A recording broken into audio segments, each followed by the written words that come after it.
Different people negotiate different ways. An older gentleman might negotiate one way, while a single mother of three might negotiate another way.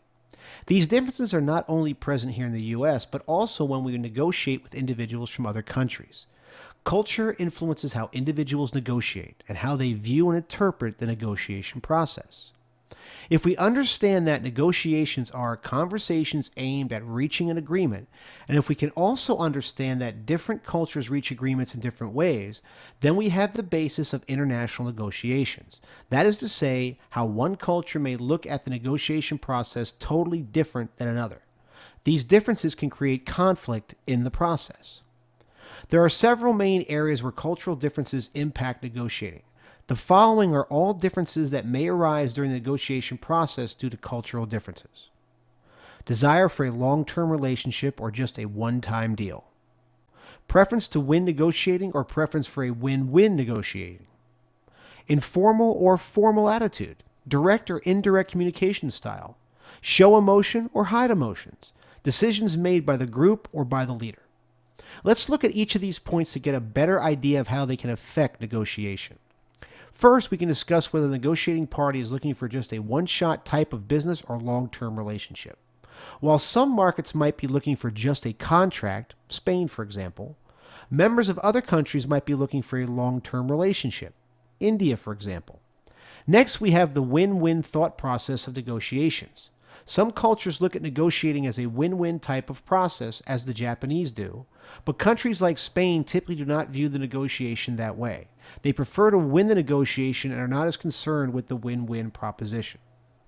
Personal style also plays a cultural part in negotiations. Specifically, is a person more formal, professional, detailed, structured, and businesslike, or informal, more personable, wanting to connect with the other party when it comes to negotiating? As it relates to negotiating, the Germans are more formal, where individuals from Mexico are more informal. This formality helps guide how these two different cultures negotiate, and in turn, how you should negotiate with them. Tied somewhat to the aspects of formal or informal culture is the aspect of whether individuals in the culture communicate directly or indirectly. An example of this is in negotiations, yes does not mean yes with the Japanese. Yes means I understand, and is very indirect means of communicating. On the other hand, the Israelis believe in very direct communication, which can sometimes feel off-putting to those who do not understand this cultural difference. There are many other aspects that can affect negotiations, such as if individuals in the culture typically hide how they're feeling, like the Japanese, or do they show their feelings right away, like much of the Latin culture. There is always the concept of how group decision making is handled.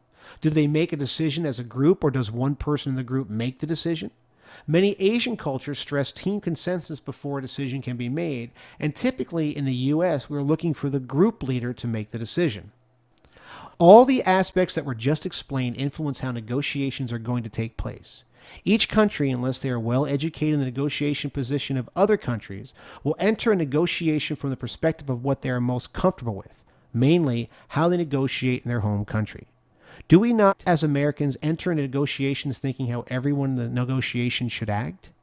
As we have seen here, that is not the case, and different cultures will negotiate in different ways, or we could say from different perspectives. And unless a person understands these cultural nuances, they could perceive these nuances as being rude, time-wasting, or even disrespectful. Negotiating is an art no matter what country you're in. Weaving your way through a negotiation so you can obtain what you want or need is a skill unto itself. Thus, it makes sense that understanding cultural aspects of negotiating can make you a stronger negotiator. As the world gets smaller and the organizations become more diverse, it is not just the international traveler that has to be aware of these cultural issues. Indeed, for anyone to be truly skilled negotiator, they have to know the person they are negotiating with, which includes the cultural aspect. Remember, when dealing with culture in negotiations and potential conflict, there are several main areas that are present.